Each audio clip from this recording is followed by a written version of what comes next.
Okay, I think we'll get started. Good evening, everyone, and welcome to this evening's Hillsborough County Democratic Committee Forum. We're doing this tonight in conjunction with the Bedford Democratic Committee. A few notes. Our webinar is a little different than your typical Zoom meeting in that you will only see the faces of the voices of the panelists. So if you have any questions, we've shut off the chat feature simply to eliminate some of the distraction that brings along with it. So if you have any questions or comments, please use the Q&A feature that you'll see at the bottom of the screen. I guess that's my cue to introduce our host this evening, Bedford State Representative Sue Mullen. Born and raised in Manchester, Sue retired from a 39-year career as a teacher and a guidance counselor in this Bedford School District and retired in 2017. Sue has continued her community servant path in 2018 by running for state representative. And not only did she win, but she also got more votes than anyone else who was in that multi-seat race in a very Republican-dominated town. She was the first Democrat elected since 1934. If anybody does the math, that's just 2 years shy of the span that it took for the Red Sox to go from one pennant to another, the World Series rather. She's now serving her second consecutive term and serves on the House Education Committee, where she's committed to improving schools and broadening opportunities for students all over our state. And with that, I'll hand it over to Sue. Well, thank you, Roger. I appreciate the accolades, and I'm thrilled to be here tonight. We are fortunate enough to have two people with us, Jack Schneider and Jennifer Berkshire, who are the authors of this book, A Wolf at the Schoolhouse Door.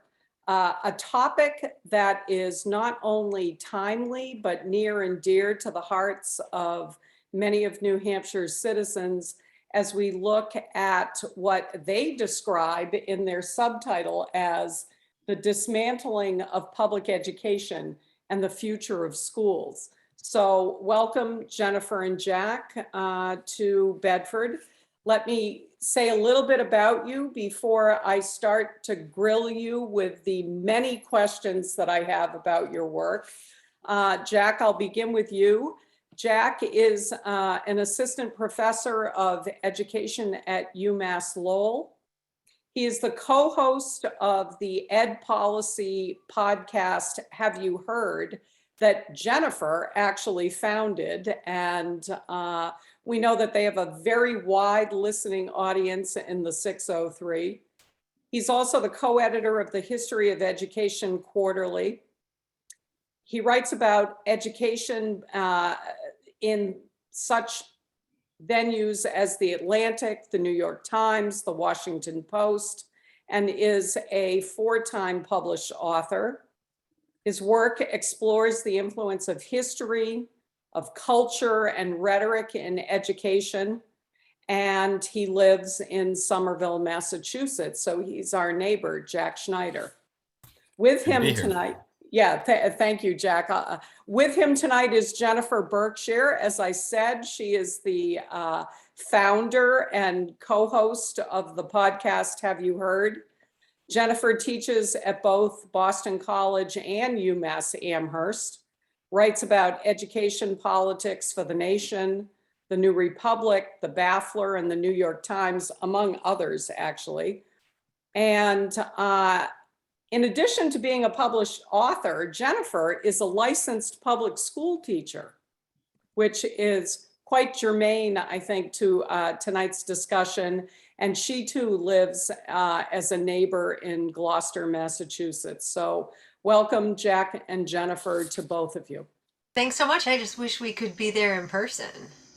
Oh, me too, though I will say that having spent the better part of 2 years on Zoom, I don't know, it actually felt kind of good to get in front of the screen again tonight. I don't know about you guys.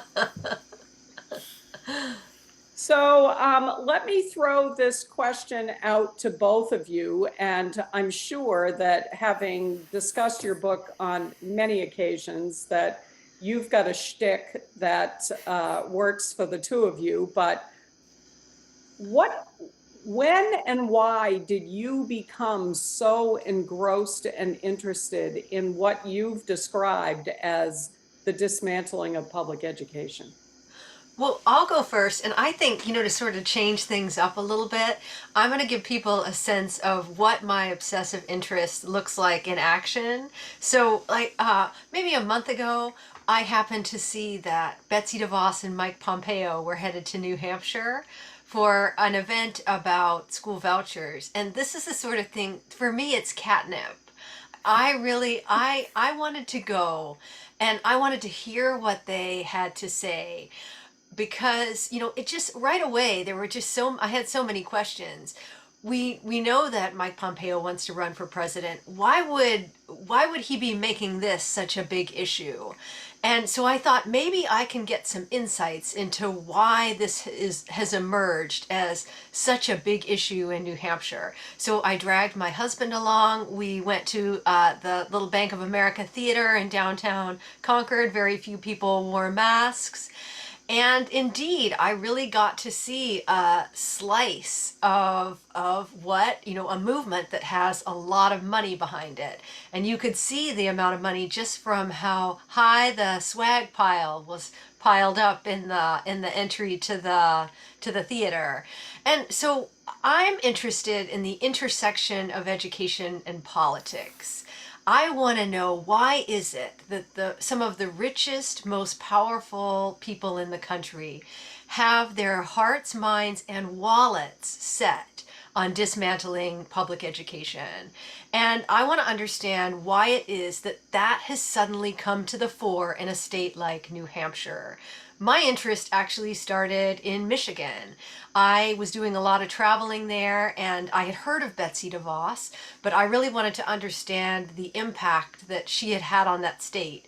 And the more I learned about it, the more I realized that the schools were really just a vehicle for what she was after. That the real goal was to weaken the teachers' unions as a means of undercutting the Democratic Party and trying to cement the kind of Republican forever rule that we really see Republicans going after all over the country now. So I feel like I got like a little bit of a jump on what people are waking up to now. The problem is, I think, that too few people understand that the education story really is a story about politics. So we need to hurry up and wake up whether it's our Democratic brothers and sisters or just our neighbors, to that fact, right? That it's so easy. We're going to really try to avoid this tonight, but it's so easy to end up in the weeds in this conversation. Well, Jennifer, I find it particularly ironic because if you were looking for real estate in Bedford, New Hampshire, and bringing your family and your children to Bedford, New Hampshire as a potential place to live, the selling point that every real estate agent would use was the strength of our public schools. So the idea that somehow or another Betsy DeVos and Mike Pompeo chose this as ground zero for launching the voucher program, yeah, the irony is not lost on the people who live here, and certainly the countless families that have purchased, sometimes, making a stretch to purchase their homes in a town with an incredibly strong public school. And that's just the sort of thing that I'm paying attention to. And I'm going to hand it over to Jack because his interest in this stuff actually goes back quite a bit further than mine. Uh, yeah, I mean, I am interested, like Jennifer, in the intersection between politics and education. A lot of my research is in education policy and education reform and trying to understand why people think the things they do in education. I think the thing that really attracted me to this topic was that I like puzzles, and Jennifer and I have that in common, actually. They're there are two topics that we exchange daily text messages about, and they are public education and the New York Times spelling bee. And the intersection of puzzles and education for me was, what do these things have in common that all seek to weaken public education? Right? Vouchers, coming back after seemingly having been dead for decades, or something that seems completely unrelated, right? The push for conservative kinds of curricular programming, the push back today, right? This is not something we cover in our book, but the pushback against critical race theory, or what is presumed to be critical race theory, what is called critical race theory, deregulation of education, attacks on teachers. It just didn't make sense. Yeah, my daughter also likes puzzles. She prefers them as mysteries, and we've been reading Hercule Poirot stories. And I can imagine Hercule Poirot trying to figure out, like, what's the common theme here across all of these sort of off-the-wall policy efforts. And I have a very smart partner on our podcast, and so she and I would have conversations about these various policy efforts being driven forward by a kind of neo-conservative, libertarian, right-wing, and trying to identify common themes, common patterns. And eventually there was sort of an aha moment where we realized, oh, right, this is about unmaking public life in the United States. This is about driving forward a vision of a world in which we are all individual actors competing against each other in a free market. Public education happens to be one of the major obstacles standing in the way of that vision. It's So a, Jack, let me, yeah, go ahead. let me give you a little information and ask something of you. So I'm about to go on Medicare. I'm a New Hampshire native, which means I have been here for 65 years of my life. I spent 40 of those years in public education. And when I was elected to the New Hampshire House and I began to serve my first term on House Education, I was shocked to discover the anti-public school sentiment. I was shocked. I didn't, now granted, because I live in Bedford, again, super public school, whatever. When did this anti-public school sentiment begin? How did it begin? And where has it been that it's now rearing its ugly head? If you don't mind giving us a history lesson, I would love that. Yeah, I'll kick it off, and I'm sure Jennifer will have stuff to add here. I actually just tweeted out an article this morning that people should go find. It's from 60 years ago, just about, by Richard Hofstadter, about the paranoid style in American politics. And he's got a number of lines there that sort of seem unbelievably prescient, including one, and I'm paraphrasing here, where he says something about how, conservatives at some point began to think that their country had been taken away from them. And the paranoid style is an effort to try to rally the troops for one last stand to save, this sort of fictitious vision of the America that they believe once was. And if they lose, of course, that only confirms their belief that the nation is being taken from them. So, that's a big part of the background here, right? In terms of understanding how particular kinds of policy changes or changes in the social and economic fabric of the United States might lead to conservatives turning on public education. One of them is the rise of teacher power. Teachers today are certainly the victims of right-wing policy efforts. We see lots of evidence of that, but teachers are not powerless.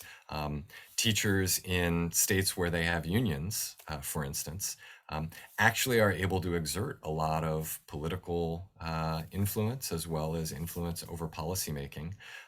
And this is something that's different from, 100 years ago, 150 years ago. We're talking about a profession that was systematically feminized and deprofessionalized. And, there are historical reasons for that, but the result was these professionals trying to exert some authority and gain some autonomy over their labor and succeeding in that. And as they did, they began to push back against certain visions of what a school was and what a teacher does that began to change the nature of American schools. And conservatives have been crying about teacher power and unions for at least 60 years, but in some cases 100 years. You want a perfect example of that. Look at Terry Moe's research, the conservative who operates out of the Hoover Institution. That's about all he's written about in education, is just the evil of teachers and their unions. I'll sort of fast forward and just hit a couple other points, but busing is another great example, right? Or the push for integrated schools. This is another way in which the schools were sort of, quote unquote, taken away from their traditional controllers. So here we see schools being opened up and made more accessible to populations that had been excluded from them or had been marginalized by them, or that had been served inequitably by them. So we could look at a whole range of policies from the Johnson era onwards that conservatives have hated. These are coupled with rises in contributions through state and federal aid, which conservatives have been dead set against. And then finally, there's this cultural piece, which in the 80s was described as secular humanism, and today gets described in a number of different ways that conservatives don't like because the schools are no longer teaching quote unquote traditional values. This has been a claim. This is a very old claim, right? Even before the claims about secular humanism, these things were being said 100 years ago. And so essentially what we see here is— And wait, Jack, just as a clarifying point, and maybe attached to the tax dollar. Oh, yeah. So it's not just, you're not teaching what I want you to teach. It's you're not teaching what I want you to teach, and my money is paying for your salary or the overhead, basically. That's right. Yeah. Yeah. And it's all about an idealized vision of an America that never was and a school system that never was, as an effort to push back against what might be.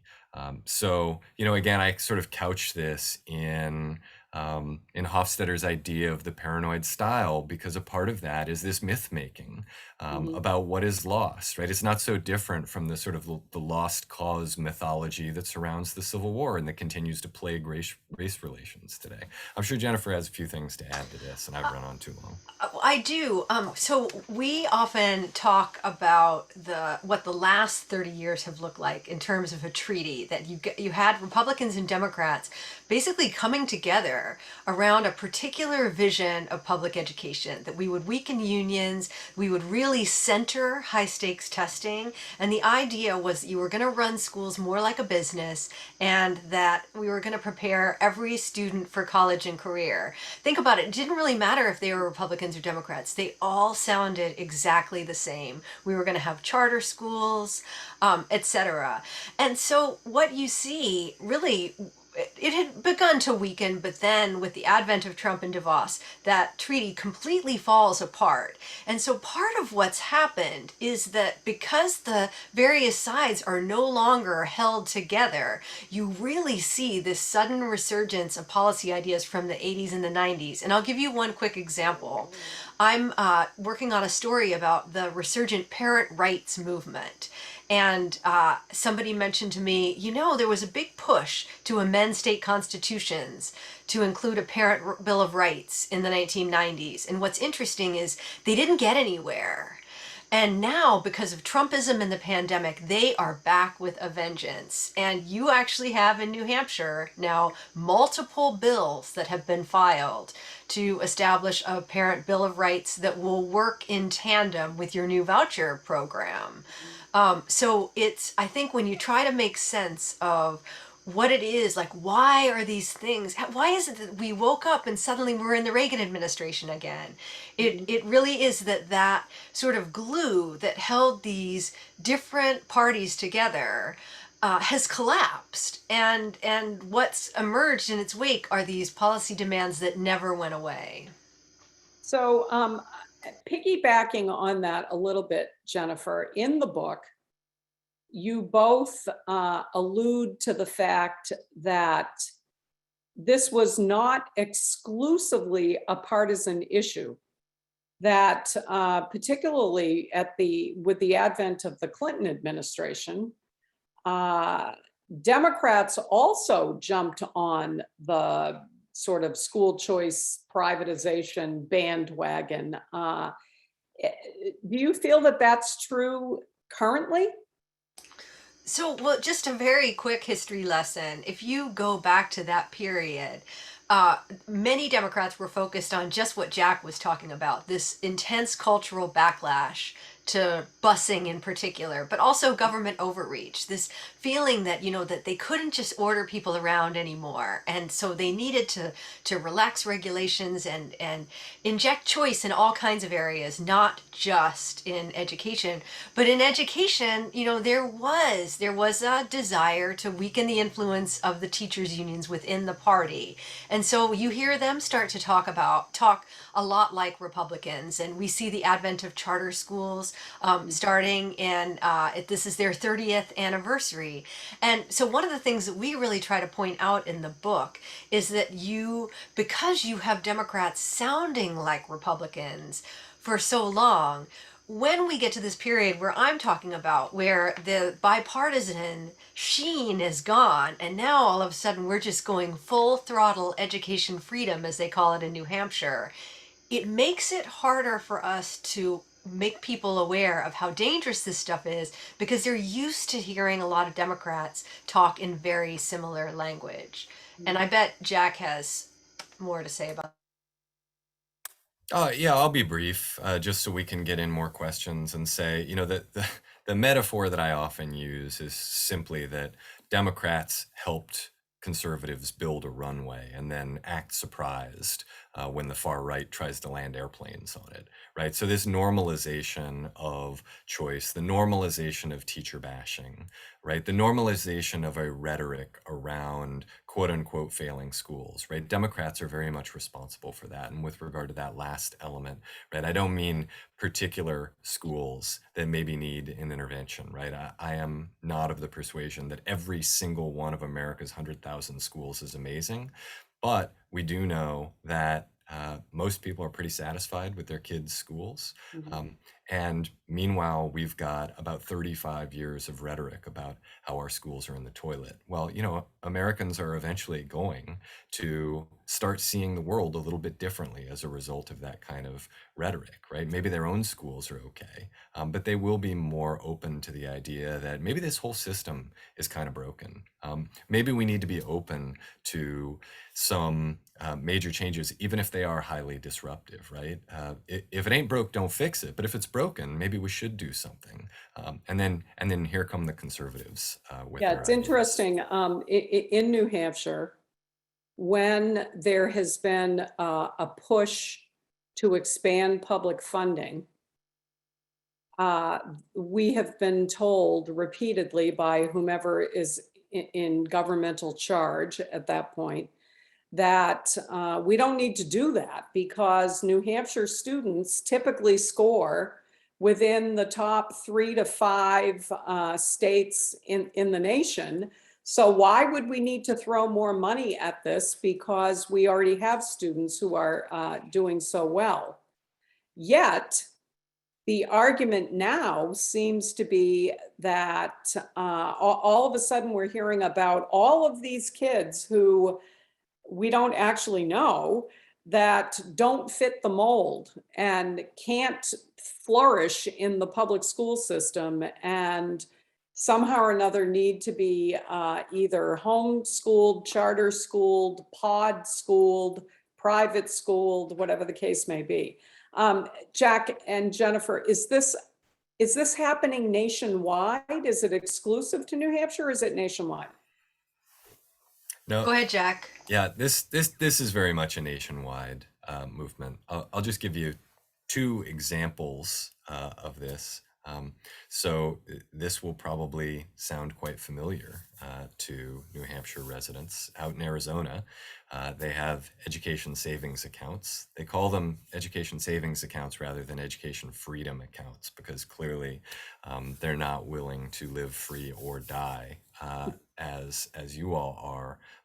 But they've got an equally scary approach to loading money onto, in their case, debit cards and giving those to parents. Now, the idea that is being shared publicly is that these folks are being poorly served by the public schools and that what they are going to do is open up choices to these families. Well, if you scratch just a little bit beneath the surface, you can see there are some tells here with regard to what the real aim of the policy is. So one such tell is the fact that these cards don't come loaded with enough money to actually get an education for your kid, right? So if what you want is to enroll your kid in, a pod overseen by a babysitter and have them do ABC mouse on the computer all day, right? It's probably enough for that.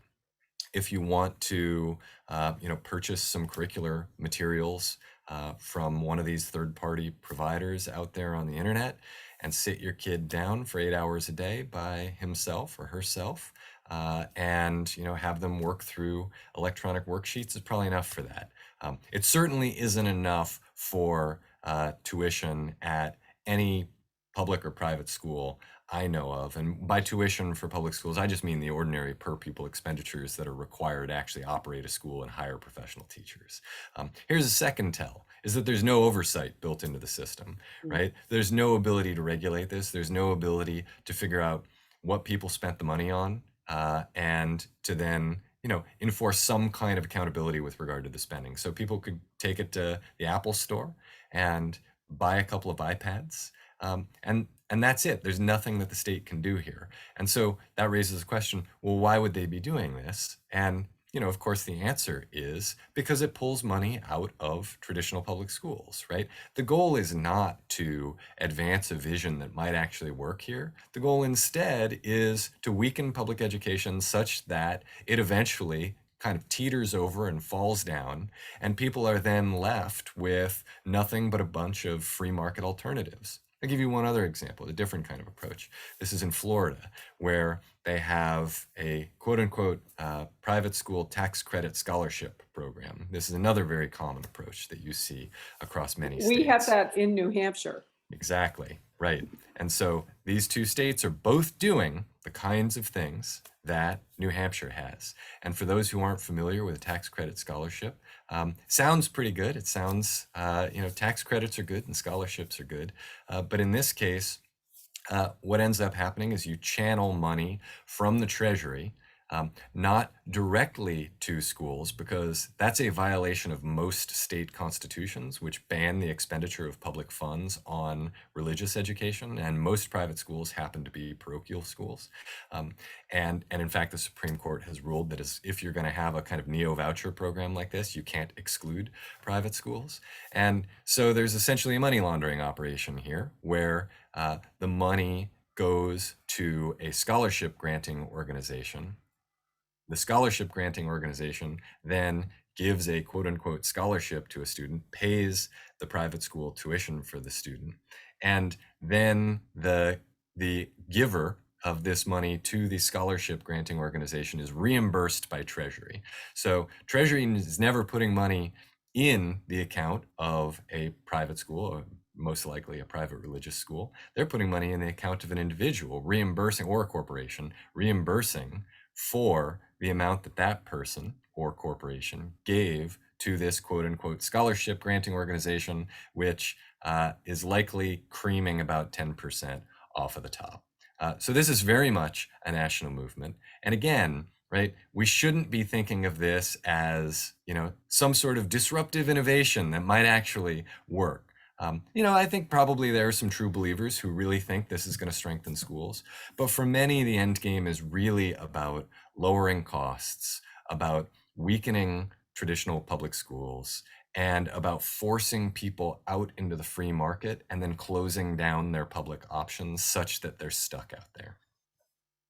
So an interesting fact, with our education freedom accounts having come into law this year, the state budgeted $129,000 for these education freedom accounts, thinking that there would be, I don't know, somewhere between 28 and 30 students that would apply for these.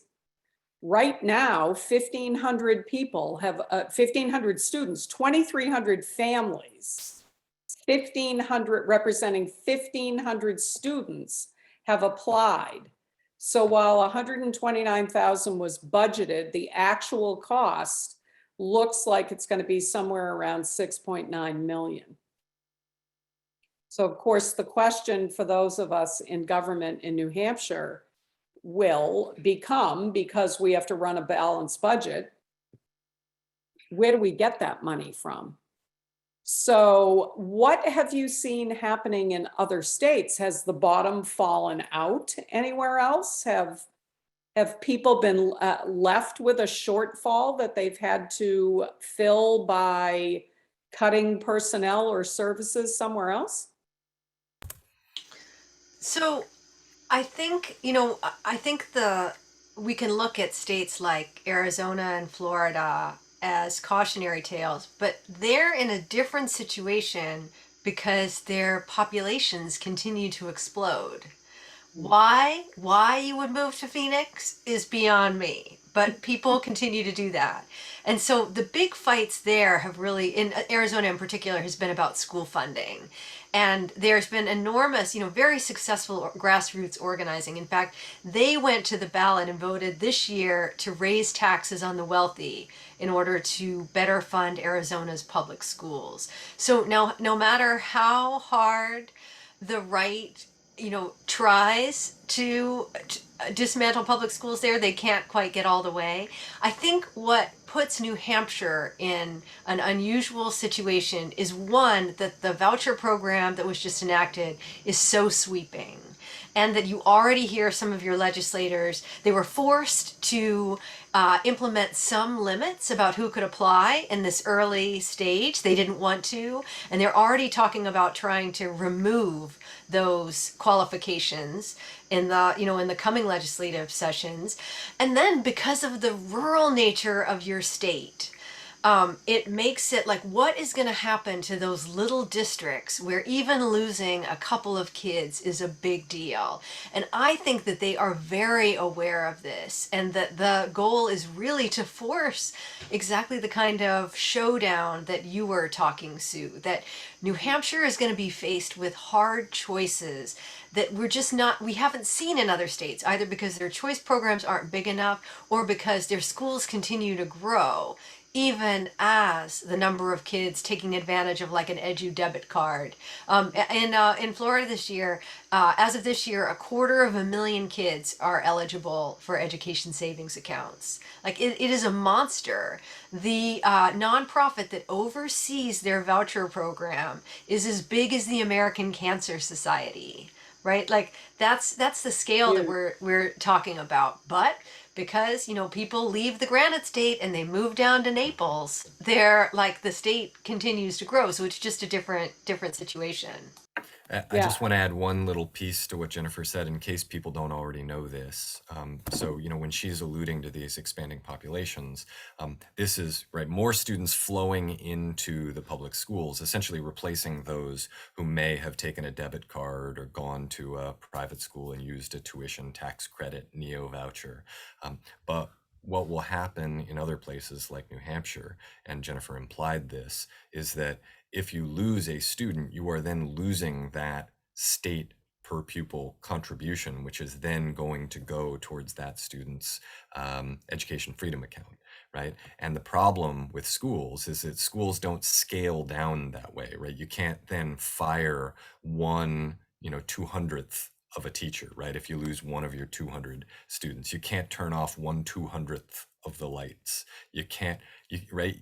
So schools don't scale down in this way such that it'll be easy to make up for that shortfall. It's just money that's gone out of the budget. And then eventually you do have to start cutting staff. You have to start doing what some very rural places do and saying, well, we can't afford to run buses 5 days a week. We'll run buses 4 days a week and have kids go longer days. Well, and I think that there are 2 points to what you folks are saying that bear repeating. One is that currently, with the new law, there's an income requirement that families must be within 300% of the poverty line. And so that roughly translates into $80,000 for a family of 4. But that income qualifier only has to be met the first year that you're applying to be part of this educational freedom account program. So if you qualified, if in the first year you had 5 kids and made $80,000, they would all qualify.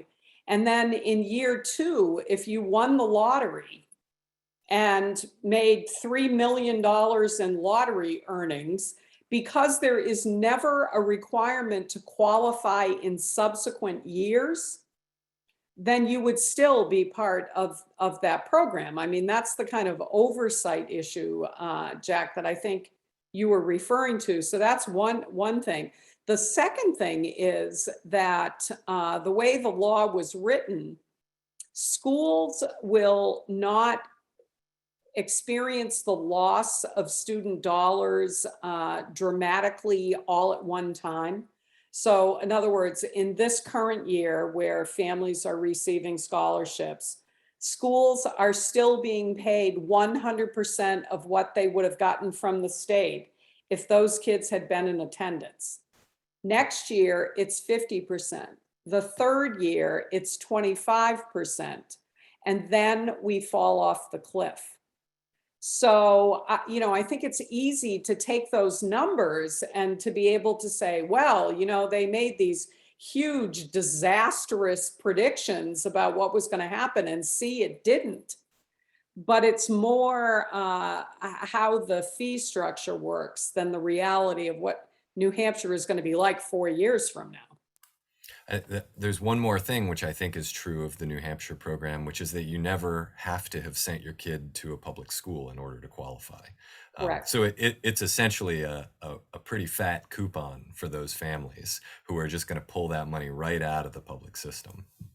The other thing that I would add is that, this is the danger of what I mentioned at the beginning, that here we are, we're getting into the weeds, we're talking about, the reimbursement structure. One of the things that makes New Hampshire so unique is how open the advocates of this approach are about their end goal. And somebody in the Q&A asked about the role of the Free State Project. They are very explicit that their goal is a privatized system. They don't believe in public schools or the taxes that pay for them. And so ultimately the goal is a system where people pay for their own school, right? And so you're like, again, New Hampshire is in this unique situation. Other states, the debate is entirely conducted in terms of weird, vague talking points that are provided by out-of-state school choice organizations. And people are sort of like, well, this sounds great. Money should fund students, not systems, right? Like whatever that means. But in New Hampshire, you actually have, you have Frank Edelblut coming out and saying, well, there are going to be cost savings involved in this program because we're going to be closing schools down. Right? Like they're much more candid about, you know, what the medium term effect is going to be and what the long term goal is going to be. And so to the extent that you're able to get them to just keep blurting that out, that's where you're going to have a much easier time of convincing people that this is the wrong path for New Hampshire than in trying to explain to them what happens in year 3 and 300% of the poverty line. So just because whenever we talk to groups in other states, I always use New Hampshire as my example. So to follow up on that, you mentioned the Free State Project and you mentioned out-of-state corporations or whatever. It takes a lot of money to publicize this kind of initiative and to really sort of shift public perception away from rah-rah public schools to, even though our public schools are great, we want to shut them down. Who's behind this? Who's doing this? Well, I'll give you a couple of specific answers and then Jack will want to weigh in. So that event I mentioned in Concord, starring Betsy DeVos and Mike Pompeo, that was the kickoff of a national tour being sponsored by the Club for Growth. They're an anti-tax group. They were joined there by Americans for Prosperity, which is also an anti-tax group, right? They see this is their big cause. The education freedom accounts is just a vehicle of going after taxes, which is what they really care about. And so they see this as worth the investment. So after the legislation goes into effect, American for Prosperity starts flooding, people's mailboxes with flyers, encouraging them to sign up for education freedom accounts. It may seem like a lot of money for us, but for these groups, many of which are national and have, enormous bank accounts, this is really seen as a worthwhile investment. And Jack, do you want to talk about some of the other groups that are involved? Yeah, I think it's important to do a quick history here. I'll be very brief.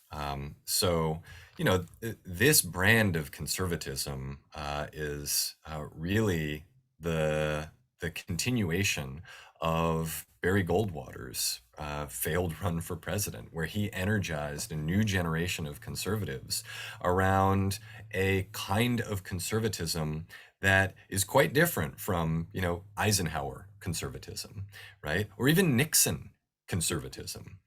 Setting aside Nixon's extracurricular activities, which got him into trouble. There are things Nixon did which are very difficult to identify as being Republican or Democrat with regard to his approach to things like the environment. But Goldwater brought this ideological approach to politics rooted in the idea that government is the problem, that individuals should be empowered, that we should therefore try to pare back any sort of public life, particularly that which is funded through our tax dollars. And this energized conservatives like Ronald Reagan, right, who had been a Democrat. He had been an FDR Democrat. So what ultimately ends up happening after Goldwater's defeat is that this new generation of conservatives didn't just, hang its collective head, right? They got to work building institutions, and they built organizations like the American Legislative Exchange Council, right, which writes model legislation, which ends up appearing in all these states introduced by far-right legislators. They built institutions like Cato and American Enterprise, and re-energized the Hoover Institution, and the state-level versions of these national policy engine think tanks. So, the Heartland Institute, the Mackinac Center, the Goldwater Institute. I don't think the Josiah Bartlett Center is too far off with regard to some of these efforts to create a kind of legitimate policy cover for ideologically designed efforts to transform American society and American life in ways that people probably wouldn't be in favor of if they had all of the facts in front of them. But one of the brilliant moves of this, modern kind of conservatism, this anti-state, anti-public life conservatism, is that they have learned how to package things in ways that don't seem completely antithetical to the values of the American public. And again, this is a part of a very carefully orchestrated building of institutions, right? It's creating these funding levers. So Jennifer talked about a few. It's creating these the infrastructure for policy creation, right? So ALEC being one of these, right, where they're just generating model legislation that can be implemented anywhere: New Hampshire, Arizona, Kansas, North Dakota. And then creating a kind of legitimate policy cover for it. Now, the last piece to this we've seen in the last 5 to 10 years, which is the construction of these alternate news sites, right? Fox News was the sort of the pioneer in that regard, but now there are all sorts of faux news organizations, which you will run into if you Google something like Education Freedom Accounts, New Hampshire, right? You're just trying to get informed. You just want the facts. And what are you seeing? You're seeing a report from the Josiah Bartlett Center telling you this is going to save New Hampshire money and it won't damage public schools. You're running into these newspapers that aren't actually newspapers, with editorials written by people who were probably funded by the Club for Growth. So you can see it's a very sophisticated policy apparatus that is designed to essentially mislead people. Mhm. So with regards to what we're looking at as we move forward, Jack and Jennifer, I know that there's a lot of chat going on in the Q&A about, how did this happen? What do we do? What can we count on? So do you have a vision for what this looks like if things don't change? And then subsequently, what things might sort of stop this in its tracks? So I'll start, and then I know Jack will want to add on, and I won't say too much, but I think it's really worthwhile paying attention to what your political leaders talk about when they're talking to their handpicked audiences. I have learned so much watching videos of Frank Edelblut. I know that makes me sound like the biggest weirdo, and I will acknowledge that I am a little odd. But I mean, you really, like, that's how I realized, like, that, what they're like. The goal is to move kids out of the public system, and there are, any alternative will do. In fact, you may not remember, but when COVID first shut the schools down, he was thrilled, right? Like, now finally the kids are going to be out from under the thumb of the public school monopoly, and they can start to educate themselves. But they are very clear about all the different options that they're interested in. And one of the things that they're interested in is that in all these different options, there's a way for people to make money, right? He's an entrepreneur. That's how he sees the world. Part of what they don't like about the public schools is that the monopoly part has to do with the fact that there aren't enough avenues for other people to profit off of it. So, right away they team up with Prenda, which is the micro school, for-profit micro school company out of Arizona, under investigation there for fraud, of course, right? And, this idea that anyone can run a school out of their house just like I can become a driver for Uber because I have a car. So, lots and lots of alternatives. We often liken it to the way that people think about cable packages these days, right? That you're encouraged to unbundle from your cable provider and instead just pick the individual channels that appeal to you. That's very much their vision for education, that it's personalized, it's customized, and all along the way, there's an opportunity for somebody to make a buck. I'll just add that I think one person who Jennifer and I encountered on this ongoing virtual book tour is somebody who I think about every time I hear a question like this. He actually was one of my daughter's soccer coaches years ago when she was in Pee Wee soccer. And he got energized and wanted to do something. And what did he do? He started like, 5 different efforts all at the same time, but all organized by the idea that he probably wasn't going to change the minds of people who were dead set against public education. But he believed that probably those folks were in the minority, and that the majority of people actually just had a lot going on and weren't necessarily aware of everything that was happening across the US, as well as this is Massachusetts we're talking about, as well as in Massachusetts. I think the same is probably true of people who live in New Hampshire, right? Like we just are emerging from the fog of 4 years of the Trump presidency. We are still mired in an ongoing pandemic. The world is, in many cases, literally on fire, right? So people, understandably, have been distracted by other things. And I return to the model of this person who, one of the things he did, he ran a book club where he got all these folks together and read our book, which is, I'm not peddling books here, but like, what a simple way to get people together to talk about to talk about public education. Read somebody else's book, right? Read Derek Black's book.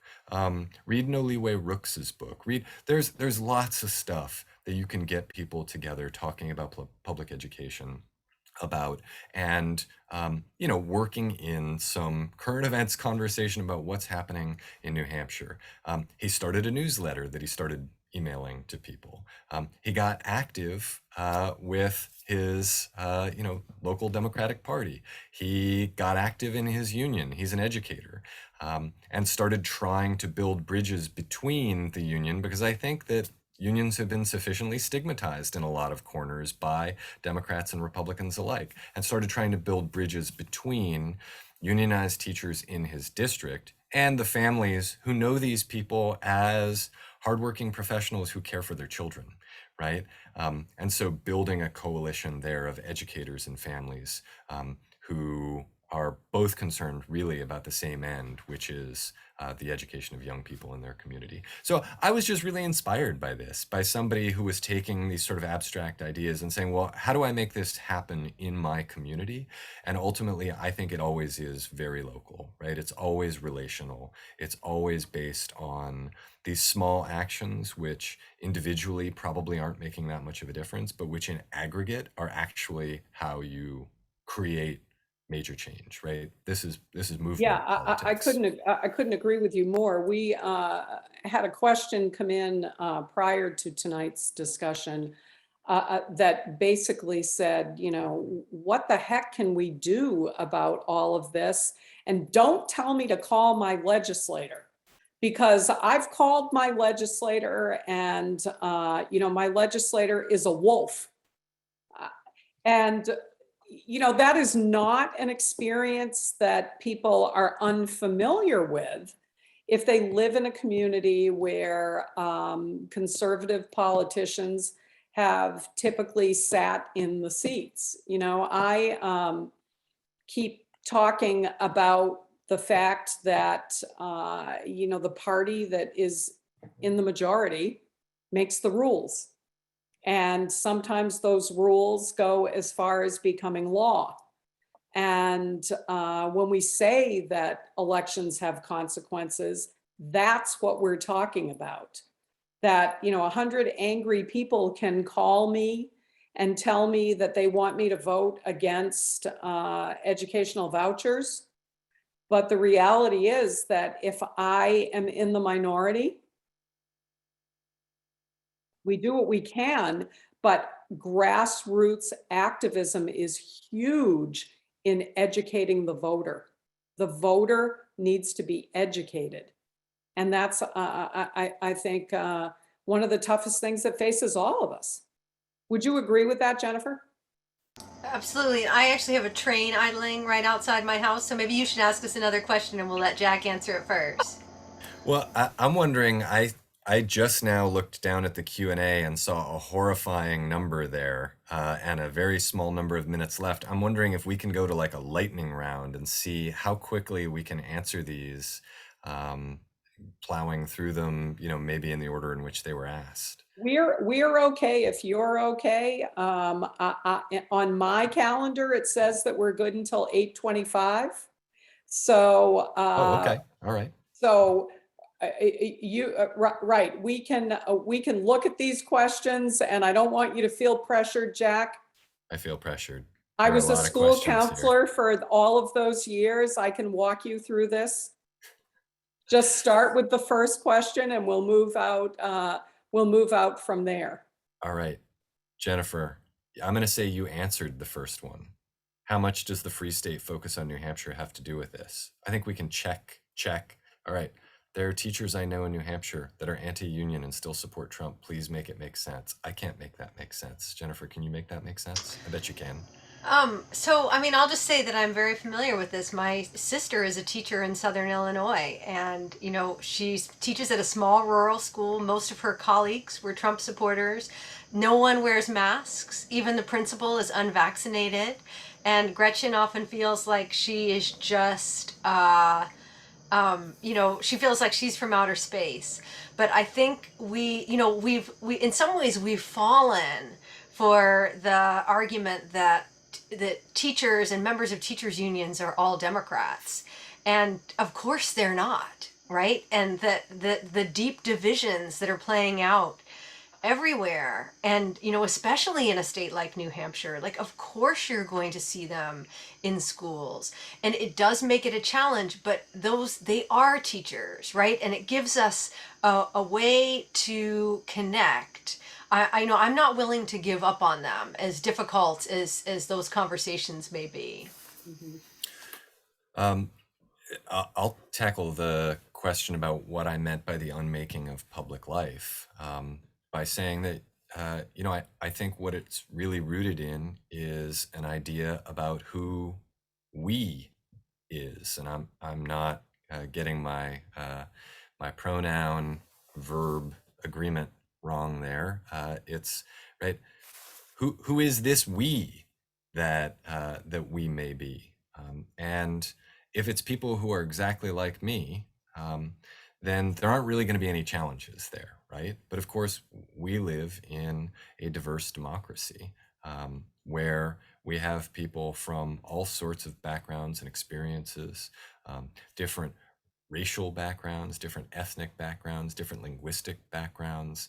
And if I can't see the dignity in those people and see them as my equals, then I'm going to have a very hard time engaging in this project of building out a civil society and a public life together with them, especially if I don't believe in the idea of public life, in this idea that we all are responsible for each other and we make society function by collectively chipping in for the things that we all need in order to function, right? So I am not going to support something like universal health care for one of those two reasons. Either I don't believe that I am responsible for anybody other than myself and my immediate family, or I don't believe that I'm responsible for you particularly because you are not a part of the we that I recognize.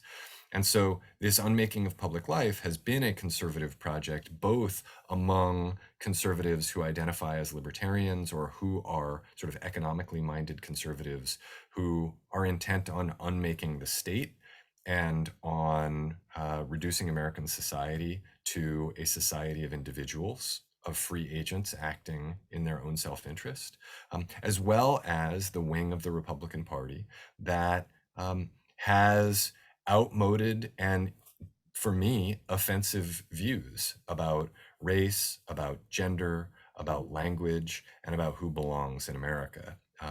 These are separate wings of the Republican Party, but they often operate together because in many ways they're executing the same aim, which Jack, again is, would you yeah. say that, so would you say that this is really an attack against what older folks might refer to as the common good? Yeah, I mean, that's absolutely a sort of core element of this, right? It's a non-recognition of the public good, right? There is no public good. The public good in the minds of some of these conservatives is merely the aggregate of all of our individual goods, and that simply isn't true, right? So if I'm pursuing my self-interest and you're pursuing your self-interest, right, that somehow in the aggregate is the public good. And that simply isn't how public goods function, right? That we're not going to have public schools that build democratic capacity if you're going to one micro school or sending your kids to a micro school and I'm sending my kids to a separate micro school. And so, yes, I think the idea of the public good or the common good is absolutely at the core of this, but it's also the fact that that has to be operationalized in some way, right? That this idea of the common good has to be made real through actions, institutions, and organizations. And Somebody asked in the Q&A, if there are in fact organizations and institutions that are proponents of that public good, of that common good, who's the answer to the Americans for Prosperity, the Heritage Foundation? Is there one? Well, so one of the challenges, and especially when it comes to public education, is that for too long, the only organization that really carried that water was the teachers union. And that they are then, we're, able to dismiss them as an interested party. Now, I really see, you have all kinds of great organizations in New Hampshire. I'm thinking about Granite State Progress, right? Like forceful groups that are really making the case for the common good. But ultimately it's us, right? Like we can't sit around waiting for, like somehow New Hampshire NHEA is going to save your schools, because they are absolutely there. That's not going to happen. Right? Like to the extent that, the only way that this is going to work is if we're able to join together and organize and make this an issue that people really understand is about their future. it helps if you have oligarchs on your side, which progressives tend not to. They've got one oligarch, right? There's George Soros, who is the center of every conservative conspiracy. But ultimately, there's only so much that money can do when opposed by actual grassroots action. And there are innumerable grassroots groups in New Well, Hampshire and around the so US. somebody asked in our Q&A, if you had 3 suggestions for action, what would how would you prioritize what you would ask people to do or suggest that they do to make a change? So I have 3 that I can suggest, and they're more like things that will help you get to action. So one is, I would really encourage folks in New Hampshire to team up with grassroots activists in Arizona who have been dealing with this stuff far longer than you can even really imagine. And yet they've had tremendous success, and they love to tell people how they did it. So I will happily, I'm thinking of the organization Save Our Schools Arizona, but just in the past few weeks, a whole nother group of them has succeeded in building a bipartisan coalition to demand safe school safety protocols, because they've got a governor and a wacky legislature that is really extreme on the COVID front. And so they have notched victory after victory by building a bipartisan coalition, and I'm convinced that we have a lot to learn from them. The other thing that I would really keep an eye on is right now it feels like conservatives run everything in New Hampshire. But if you look at what happened during the recent legislative session, you did see some cracks there.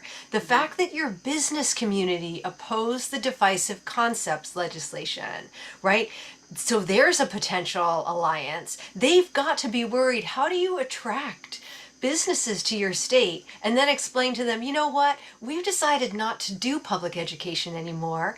We're just going to give the money directly to the parent and let them decide what to do with it.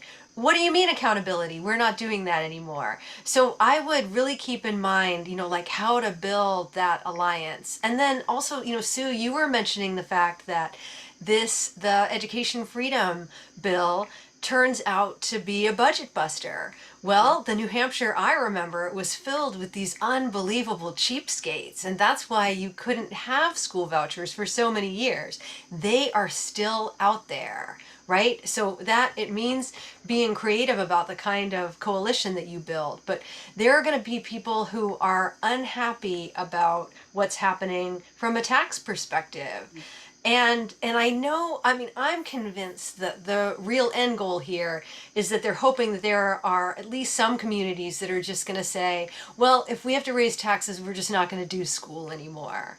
But that's such an extreme position, right? That means saying no to so many other things. Losing a school is death to your community. So I think that there is a lot of possibility, and I will happily connect you with the folks in Arizona. I can't top that, but I'll just add also Texas as a case of a conservative state with a really interesting mix of people, conservative and liberal, religious and not, coming together to support public education. The organization is called Raise Your Hand Texas. And so, Jennifer and I often talk about this sort of creative coalition building required for something like this, because if it's just the same old folks showing up, who always show up for this stuff, right? Like, they're amazing. But if it is just the regulars who are speaking out, then first of all, the opposition has already developed a move to counter you, right? Because they're aware of you. They know what you're going to do. They know your playbook. And the other reason why such a coalition is less effective than a sort of creative coalition is that your network ends up being closed, right? Every connection eventually just leads back to you, as opposed to one of the reasons I find this group in Texas so fascinating is that it's in many ways rooted in houses of worship and the sort of interesting spread there, connecting to other groups. I had never thought of what I consider to be a progressive policy effort being intimately bound up with, in some cases, the evangelical movement, which is not to say that that's directly applicable here, right? But it is just an example of the way that building a more diverse coalition, diverse in all senses of the word, will ultimately create a much larger kind of network there and bring more people into the movement. Well, I mean, I think you raise a couple of interesting points, both of you. One being this concept of just putting the close sign on public schools. I mean, those of us who have been looking at this for the past decade or so have been saying, look, you can have the money follow the child, but you're still going to have the school in your town. And if you want to retain the services and the personnel, then what that means is you're going to be paying taxes for your money to follow the child. And then you're going to be paying more taxes to operate the school because they're not going to have the state funds that follow the child if the child is in public school. So, I mean, this idea of it being cost effective, exactly the opposite is more likely to happen. And that is that you're going to end up paying for both. So that's one thing. The second thing is, I don't want to miss the opportunity to mention the fact that, tonight's presentation is supported by the Hillsborough County Democratic Committee, and that includes Democratic committees from each of the communities in Hillsborough County. That's a really good place for people to start reaching out and saying, how do I get involved? Who do I talk to?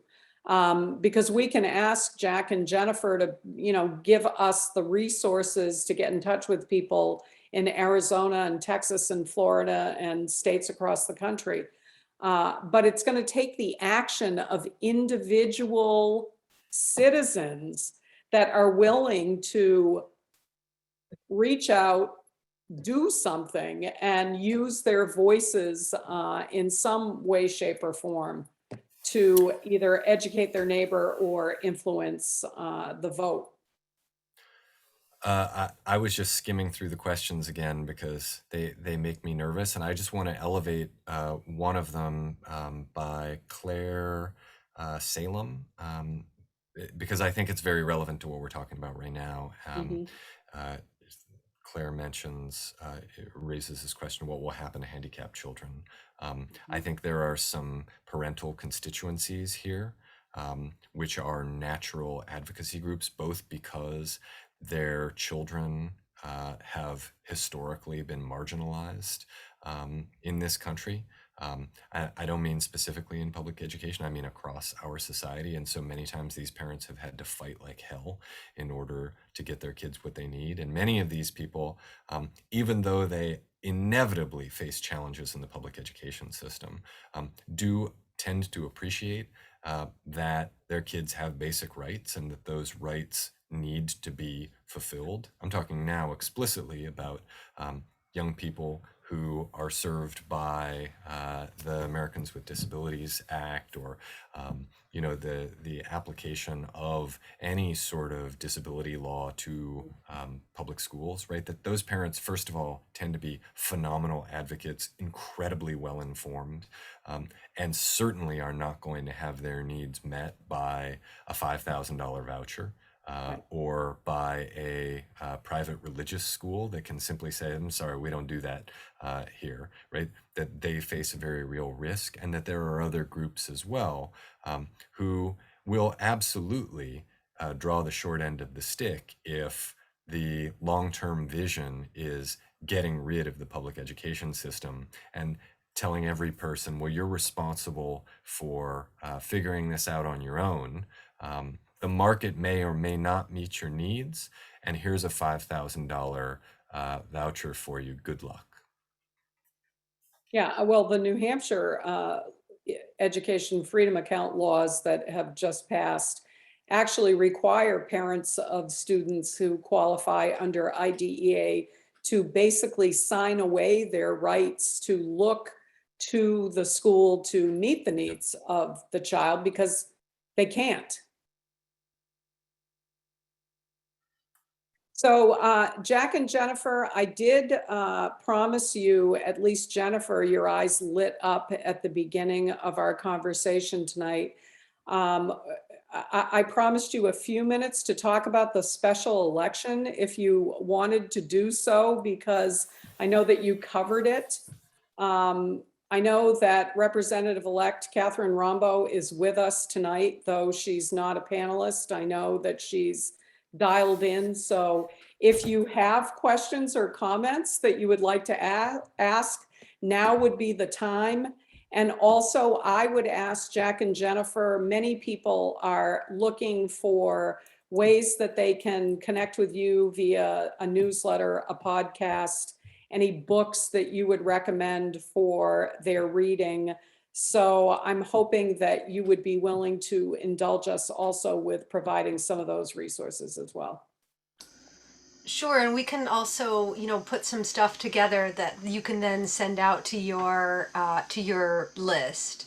Right. So I mentioned at the very start that I went to Concord to this event, and it just happened that on his way to talk about school choice in Concord, Mike Pompeo had stopped in Bedford to tour a factory, because that's what you do when you're running for president in 2024. But he also stumped for the Republican state rep candidate. And so I didn't know any of this at the time. I just happened to see on Twitter the night that the Democrats flipped a seat and that it was a really big deal. And so I started looking into it, and I, lo and behold, I see that Pompeo's PAC, his conservative family PAC, had endorsed the Republican, that he'd made a big, deal about going campaigning with her.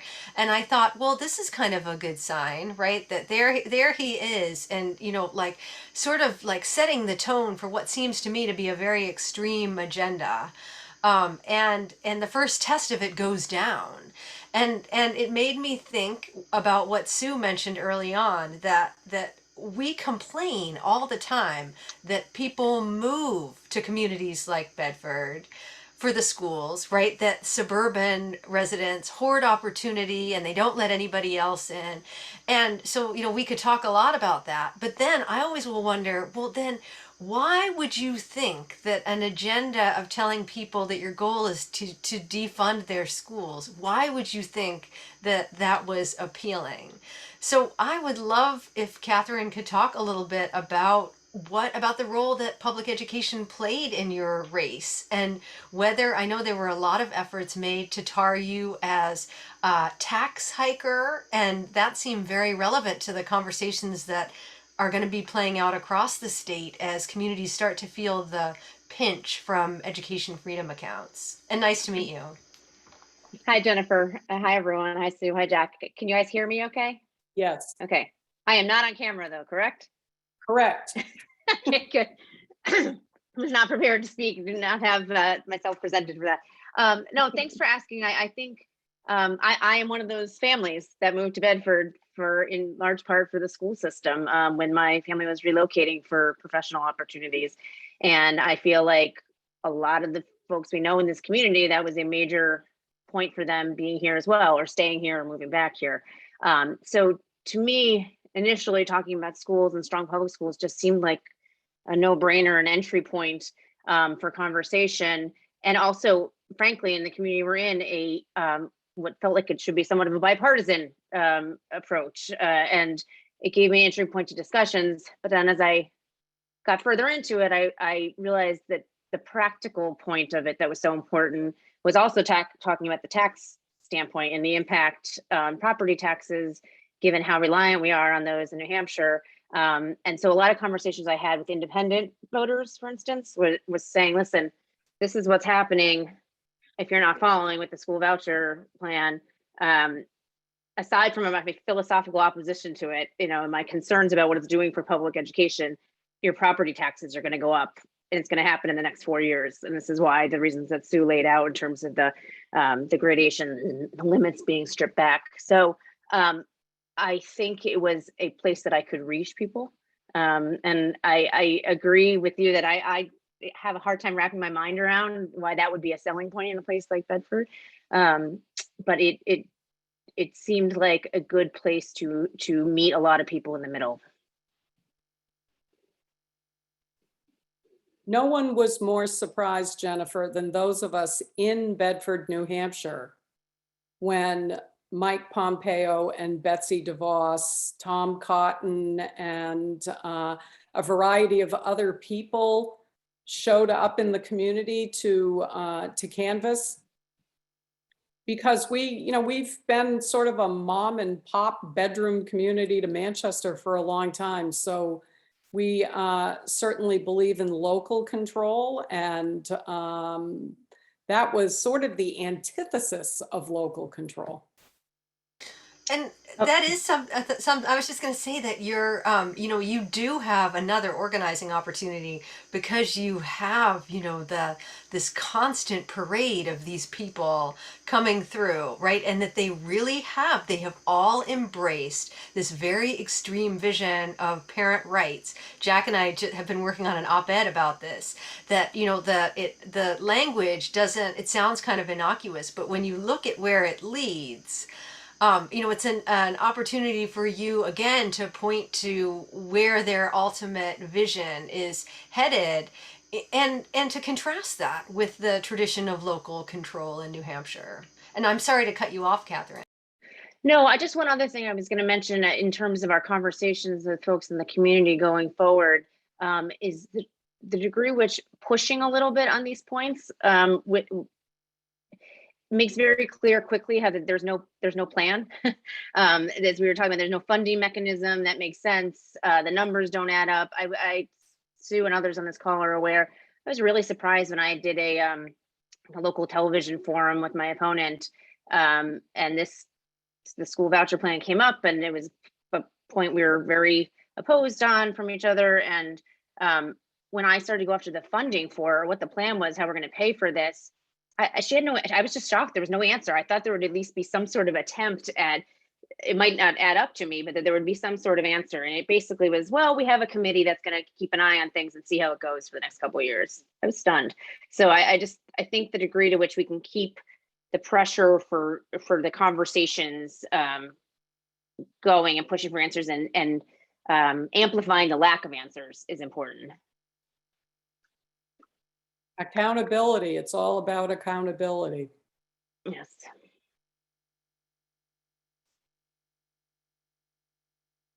All right. Well, we are quickly approaching the end of our time together, Jennifer and Jack. Catherine, thank you for stepping up and being promoted to the panelist spot with no warning, I might add. I'm very excited I got to join on this panel. And actually, very funny, I got an email in the middle of this, Jennifer, that was someone sending me the article, the Nation article, and it was like, hey, you're mentioning this article. I said, hey, I'm on a Zoom right now with her. I can't talk. So thank you for including me. Congratulations, Catherine, again. Catherine's being sworn in at 10 o'clock on Wednesday morning. So I'm sure that there will be lots of folks that will keep you in mind and send all kinds of positive thoughts your way. Thanks, Sue. Jennifer and Jack, comments to wrap up?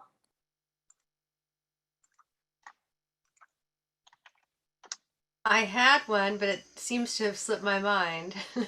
I was trying to unmute there and I couldn't find it. We really have been off Zoom too long that I can't find the buttons that easily anymore. I just, again, was sort of looking obsessively at the questions that we didn't get to. And one of the things that I think emerges here as a common theme is that, people are interested in actually engaging people who are making some of these arguments against public schools. And I want to acknowledge that I, for one, have been saying, some arguments are a lost cause. Try to bring people who, may be likely to support public education, but, for whom this issue simply is not on their radar, try to bring them into the fold. But I also want to recognize the importance of actually speaking truth to power and pushing back against ideas that are simply bad ideas. And I was thinking about that, and then, Catherine was talking about being in this debate with somebody who was exposed as essentially having no plan, right? A talking point with nothing beneath it. And I think there's something really powerful in being practiced for those moments so that we don't end up shouting, so that we don't end up, back in our homes an hour later thinking of all the things that we should have said. And this is something that my wife and I will occasionally do with each other, is very calmly play the role of somebody who absolutely disagrees with everything that we believe, and trying to just work through what are my talking points, right? That I believe that grassroots activism is powerful because it's rooted in the experiences of people and their relationships with each other. But I'm not naive, right? That if we are then unable to articulate the things that we believe in a succinct enough format that that we actually have a chance of convincing people who don't already believe what we believe, there's a lot of power loss there. And so I guess my final note is, I actually get this opportunity to practice what I'm saying all the time because, Jennifer and I get on a Zoom call with each other and record our podcast once every 2 weeks, or we do events like this. I get to practice saying the things I believe. And I think that that's actually a really powerful democratic skill, that, a part of our responsibility living in a in a democracy is the ability to talk with our neighbors, whoever they are and whatever they believe. So I'll end on that note. Jennifer? So I was just thinking that, if I had to impress on people in a single sentence why I think what's happening in New Hampshire is so important, I would say something like dot dot dot. This time it really is different. That when you started out, Sue, talking about school funding and how in many ways New Hampshire has been able to make the argument that it can get away with what seems to us over the border as a shockingly low investment in its schools, because for at least for some kids in the state it's working, right? That you're getting good results. And that's kept that coalition that I talked about earlier in place, that business community is willing to go along with that, because their taxes stay low and because they get enough of a workforce out of it. But now the Republicans are going in a different direction, and they're saying that even the low investment is no longer enough, right? That we're not going to do it at all. And I think that really does open up an opportunity for you to have conversations with business leaders about New Hampshire's workforce needs. And I hate to use language like that. And I find the kind of, like boiling everything a school does down to economic terms is really depressing. But I wonder what it must look like to somebody who wants to hire skilled workers to be going in this direction. And those are conversations that are going to be really important for all of you to have. So good luck. Yeah, thank you so very much for your support in our endeavors as we move forward. It has been an absolute pleasure and certainly eye-opening for me to spend this time with you, Jack and Jennifer. The book is called A Wolf at the Schoolhouse Door. I have more yellow in this book from highlighting statements and phrases than anything I've read recently. I would encourage everybody in our audience to pick it up, give it a read, particularly having spent some time with Jennifer and Jack tonight. And I wish you well as you move forward. Come back to New Hampshire and see us again. Definitely. Thanks for having us. Oh, you're quite welcome. Good night, everybody. Good night, Jennifer. Good night, Jack.